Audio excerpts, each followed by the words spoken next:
Bonjour Victor. Bonjour Boris. Alors, je t'ai sollicité aujourd'hui parce que je souhaitais qu'on aborde un sujet qui te passionne, sur lequel tu as beaucoup travaillé, qui est le sujet des glucides, des sucres en général, et notamment des différences qu'il y a entre sucre rapide, sucre lent, sucre simple, sucre complexe. Parce qu'on entend beaucoup de choses, et puis des fois, on a l'impression que certains mots sont utilisés à la place d'autres. Bref, c'est souvent la confusion, comme on peut le constater. Alors, première question, Victor, est-ce que tu peux nous expliquer de façon simple ce qu'est un sucre complexe? Alors, il se trouve que la nomenclature sur les sucres peut être confusiogène. Tout d'abord, nous avons, d'un point de vue biochimique, les sucres simples et les sucres complexes. D'un point de vue de la digestion, on parle souvent des sucres rapides et des sucres lents. Concernant les sucres complexes, en fait, les sucres complexes sont des assemblages de multiples sucres simples. Ce sont de multiples sucres simples qui sont assemblés les uns à la suite des autres, comme une chaîne de sucres simples. Donc cette chaîne de sucres simples forme un sucre complexe. Alors, après, cette chaîne, elle peut être branchée de manière différente.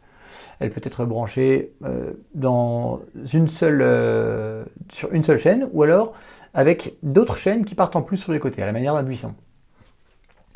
Donc les sucres complexes sont des molécules beaucoup plus grosses que les sucres simples, et les sucres simples sont les molécules de sucre les plus petites que l'on puisse rencontrer.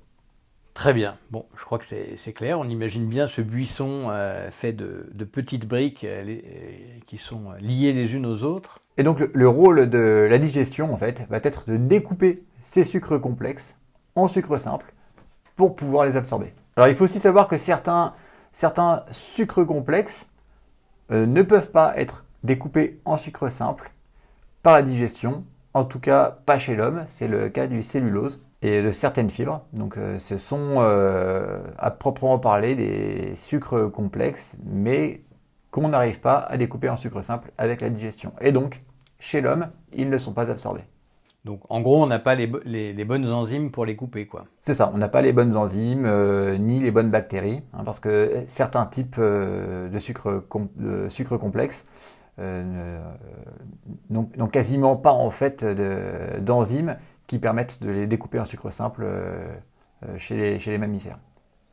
On change de domaine, on n'est plus dans le côté simple ou complexe. Là, on passe aux aspects rapides et lents, qui sont des notions plus physiologiques en soi, on va dire presque indépendamment du type de sucre en lui-même, du type biochimique de sucre. Quelle différence tu peux faire, vraiment simplement, entre des sucres rapides et des sucres lents? Oui, donc c'est vrai que la notion de sucre rapide et sucre lent est souvent une notion qu'on utilise. En fait, c'est une notion qui a beaucoup moins de sens d'un point de vue physiologique, parce qu'en fait, elle ne représente pas de type de molécule en particulier. En fait, ce qu'on veut dire dans les sucres simples, c'est que ce sont des sucres qui vont être absorbés rapidement et qui vont créer vraiment un pic d'insuline. Bon, dans les sucres lents, ce sont en général des sucres qui vont être plus longs à être absorbés, qui vont nécessiter une étape de digestion plus importante, et donc qui vont créer pas moins un pic d'insuline, mais plus une sécrétion d'insuline sur du long cours. Donc en général, les sucres lents sont bien entendu des sucres complexes, car ils nécessitent une étape de digestion importante. Les sucres rapides, eux, alors, les sucres simples sont tous des sucres rapides, car ils peuvent être absorbés tels quels, mais certains sucres complexes, qui sont digérés très rapidement, peuvent aussi être des sucres rapides. Donc c'est là que ça peut être un petit peu confusiogène, parce que tous les sucres complexes ne sont pas des Eh sucres oui, lents. eh oui. C'est là que ça se corse. Et donc, semble-t-il, ça dépend du type de buisson que l'on fait. En gros, il y a des buissons qui sont plus faciles à digérer et des buissons qui sont plus lents à digérer, ces buissons de glucides complexes. C'est ça, et sachant que dans un même type d'aliment, suivant la préparation, ces sucres qui étaient lents au départ peuvent devenir rapides suivant la cuisson, suivant la manière dont c'est préparé. Donc c'est une notion qui est quand même un petit peu plus compliquée à manier. Donc on peut dire que finalement les préparations, la cuisson, puis probablement le raffinage aussi, agissent finalement comme une espèce de prédigestion et facilitent l'absorption des sucres, c'est ça?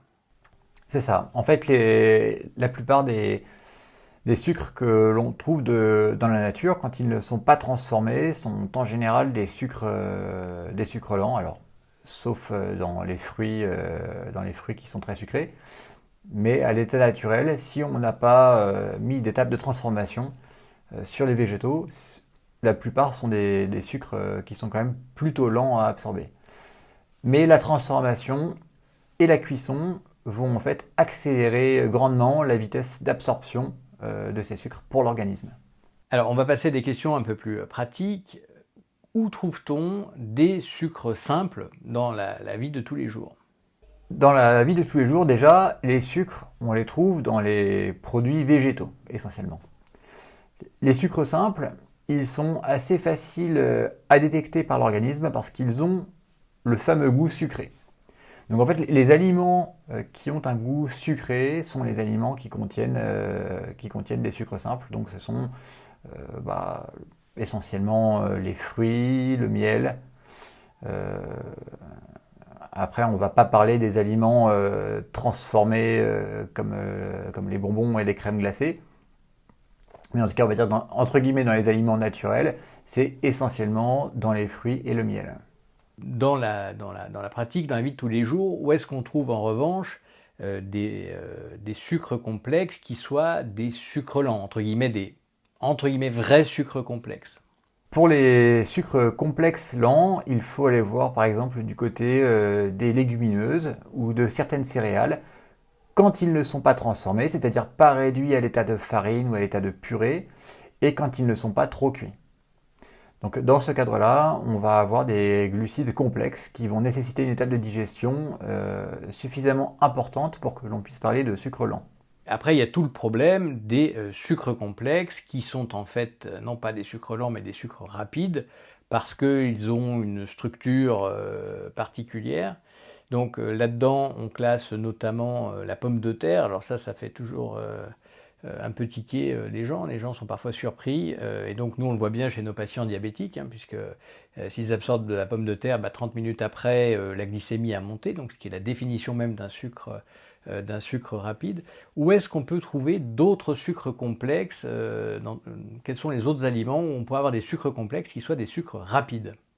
Eh bien, évidemment, tous les produits céréaliers que l'on réduit en farine, déjà, donc la réduction, cette transformation en fait sous forme de farine va accélérer beaucoup la digestion. En général, ensuite, ils sont en plus cuisinés. Donc ça peut être bouilli, ça peut être cuit au four. La pomme de terre, comme tu viens de le dire, c'est quand même souvent un aliment qui nécessite des cuissons longues. Donc cette étape de cuisson va aussi être de nature à accélérer l'absorption. En fait, la plupart des féculents que l'on utilise, que l'on transforme sous forme de farine ou alors que l'on cuit longtemps, va en fait créer des sucres complexes mais rapides à absorber. Alors, je reprends une de tes expressions que j'aime beaucoup. Sucre complexe, sucre quand même. Alors, c'est l'objet de la question suivante. Parmi ces sucres ou glucides complexes, on entend dire parfois qu'ils sont bons pour la santé, etc. Mais finalement, on a compris que l'étape de digestion transformait des sucres complexes en sucres simples. Y a-t-il des différences vraiment fondamentales pour l'organisme entre le fait de manger des sucres sous forme de sucres complexes par rapport à des sucres simples? Et si oui, quelles sont-elles? Moi, je dirais que ces sucres complexes, ils sont surtout bons pour la santé financière des industries agroalimentaires. Pour ce qui est de la santé humaine, pour le coup, c'est beaucoup plus nuancé, si je peux dire. Le problème de ces sucres complexes, c'est qu'au final, ils vont être transformés en sucre simple par la digestion et que le produit final qui est absorbé est un sucre simple.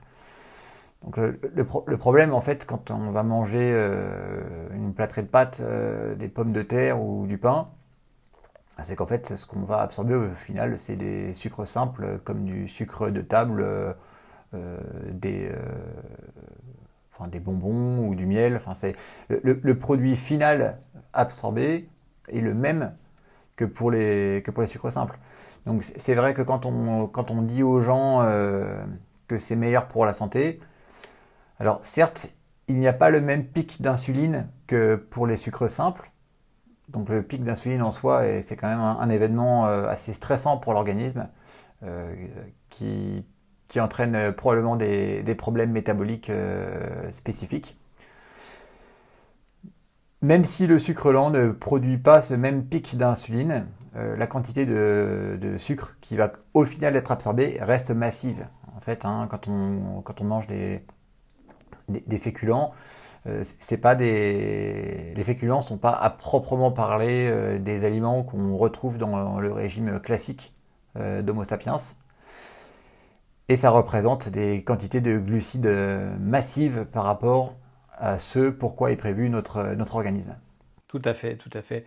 C'est vrai que, alors, dans les sucreries type bonbons, pâte à tartiner, etc., avec du sucre de table rajouté, il y a en plus le problème du raffinage du sucre et des traitements potentiels qui rajoutent encore de la toxicité. Mais bon, néanmoins, déjà, sucre complexe, sucre quand même, il n'y a rien à faire, hein, c'est quand même des sucres. Alors effectivement, on peut aussi se dire que plus l'aliment est brut et moins c'est une céréale, parce que les céréales ont été pas mal traficotées depuis quelques siècles pour des raisons de rentabilité. Mais si on prend, on va dire, des légumineuses un peu brutes, on peut imaginer qu'avec les fibres dedans, d'une part, ça va peut-être un petit peu limiter l'absorption. Et puis, il y a ce qu'on appelle l'index glycémique, mais qui tient compte aussi de ces fibres, qui correspond un peu au pourcentage qu'on va absorber. Mais là, ce sera l'objet justement peut-être d'un prochain podcast.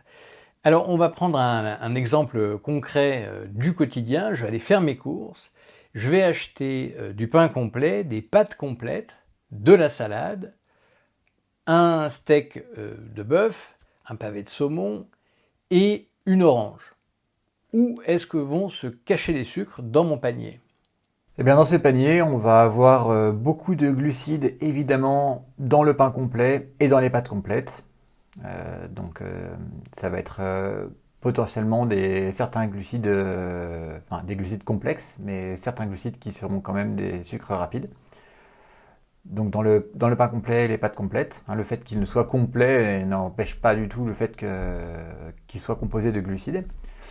Et ensuite, dans l'orange, évidemment, des sucres rapides, des sucres simples essentiellement.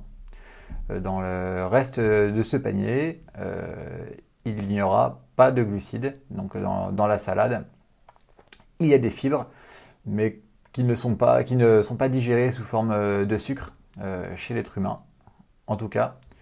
Et sur le reste de ce panier, il n'y a pas de glucides. Tu ferais une différence, je sais pas, une petite différence entre les lentilles d'un côté et les pâtes et le pain de l'autre?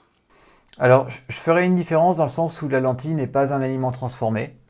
Hein, donc, il ne faut jamais oublier que le pain et les pâtes, même si ce sont des aliments, on va dire traditionnels, bien que ce n'est pas forcément des aliments qui sont consommés depuis la nuit des temps, mais même si ce sont des aliments que l'on considère comme traditionnels, ce sont des aliments qui sont largement transformés parce que passés par le stade farine et par les industries. La lentille, pour le coup, n'est pas un aliment transformé, mais elle contient quand même des glucides. Donc, elle contient aussi des protéines et d'autres nutriments, mais ça reste quand même une charge glucidique assez importante. Donc se méfier des lentilles, mais s'il faut choisir entre les lentilles et les céréales au sens large, c'est-à-dire pain, pâtes, bon, on va plutôt aller se diriger vers les lentilles malgré tout, même si, on va dire, c'est un moindre mal quelque part. C'est ça. En fait, souvent, à tort, on a tendance à considérer que les aliments transformés, c'est ce qu'on trouve dans des sachets plastiques au supermarché, Alors qu'en fait, les aliments transformés, c'est déjà ce qu'on trouve dans une boulangerie. Déjà, tout ce qui est passé par le stade farine et qui a été cuisiné en usine, que ce soit les pâtes ou le pain, ce sont des aliments transformés et très transformés. La lentille, elle, n'est pas un aliment transformé. A priori, le profil glucidique est beaucoup plus lent. On a moins de pics d'insuline. Et les légumineuses en soi sont des aliments qui sont un petit peu plus complets au niveau de leur profil en nutriments, dans lequel il y a également des protéines. Donc on va dire qu'en termes d'apport glucidique, c'est un apport glucidique qui est, on va dire, qui est peut-être plus physiologique. Je partage tout à fait ce point de vue et effectivement, on peut, si l'on veut vraiment consommer des glucides, à la limite, il vaut peut-être mieux s'orienter vers ces glucides peu transformés qui sont par exemple certaines légumineuses. Déjà, ils contiennent un peu moins de glucides en général, voire parfois beaucoup moins quand même que les céréales. Et puis deuxièmement, ces glucides ne sont pas toujours absorbables complètement, parce qu'il y a une histoire de fibres qui joue sur l'index glycémique, mais ça pourra faire l'objet d'une prochaine vidéo lors d'un podcast par exemple. Eh bien, merci Boris pour tes questions, c'était un plaisir. Et je vous remercie tous de nous avoir regardés et vous donne rendez-vous très bientôt pour un nouveau podcast. Allez, prenez soin de vous, à bientôt. À très bientôt et surtout prenez soin de vous.